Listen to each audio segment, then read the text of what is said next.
সামনেই যেহেতু কোরবানির ঈদ, সেই চিন্তা থেকে খুব সহজভাবে আপনাদের সাথে মাটন রেজালার রেসিপি শেয়ার করছি। চাইলে কিন্তু রেসিপিটা শেয়ার দিয়ে টাইমলাইনে রেখে দিতে পারেন। ঈদের পরবর্তীতে আপনারা চাইলে খুব সহজভাবে এই মাটন রেজালাটা রান্না করে নিতে পারেন। এটা রান্না করার জন্য প্রথমে আমি হাফ কাপ তেলের ভিতরে দারচিনি, লং, এলাচ আর গোলমরিচ দিয়ে দিলাম। তার সাথে দিয়েছি হাফ কাপ পেঁয়াজ। পেঁয়াজটাকে ভেজে নেব। পেঁয়াজটা একটু সফট হওয়ার পর আমি এখানে প্রথমেই 1 টেবিল চামচ লাল মরিচের গুঁড়ো দিয়ে একটু ভেজে নিচ্ছি। আমি যে কোনো মাংস রান্নায় প্রথমে এই মরিচের গুঁড়োটা দিয়ে ভেজে নেই। এই প্রসেসটা ফলো করলে মাংসের কালারও ভালো আসে, দেখতেও ভালো লাগে।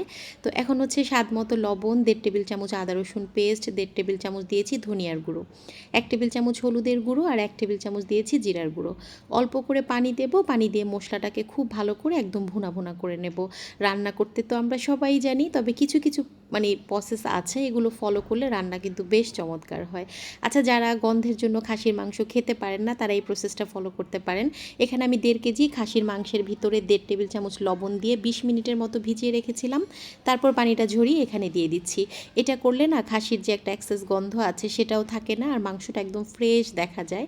তো এই তো মাংসটা পানিটা ঝরিয়ে দিয়ে তারপর খুব ভালো করে মশলার সাথে কিছু সময় নেড়ে চেড়ে নেওয়ার পর একটা ঢাকনা দিয়ে রান্না করব। এই পর্যায়ে কোনো পানি দেব না, কারণ এই মাংস থেকেই অনেকটা পানি রিলিজ হবে, আর সেই পানিতেই কিন্তু আমি এটাকে খুব ভালো করে কষিয়ে নিয়েছি। তো আবারও একটু নেড়ে চেড়ে দেন এখানে আমি এখন গরম পানি দিয়ে দিব। তো আমি আর বেশি একটা পানি দেব না, এই খাসিটা বেশ বড় ছিল না, বেশি পানি দিলে বেশি গলে যাবে। ছোট খাসি তো মাংসটাও নরম।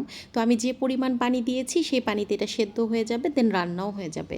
আচ্ছা, এটা ঢাকনা দিয়ে আমি এখন রেজালার একটা প্রসেস করে নিচ্ছি।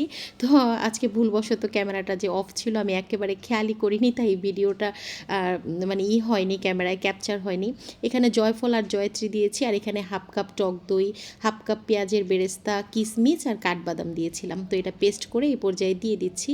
একটু ঝোল থাকা অবস্থায় দিবেন, তাহলে এটা খুব সময় নিয়ে একটু রান্না হলে গ্রেভিটাও খেতে ভালো লাগবে, কালারটাও ভালো আসবে। তো এটা দিয়ে নেড়ে চেড়ে আমি মিডিয়াম ফ্লেমে রান্না করে নিয়েছি। তো এই তো রান্না হয়ে গেছে, মাশাল্লাহ কালারটা দেখেই বুঝতে পারছেন এটা কতটা জোস হয়েছে। তো এখানে কাঁচামরিচ আর একটু পেঁয়াজের বেরেস্তা দিয়ে তারপর নেড়ে চেড়ে নামিয়ে নিচ্ছি।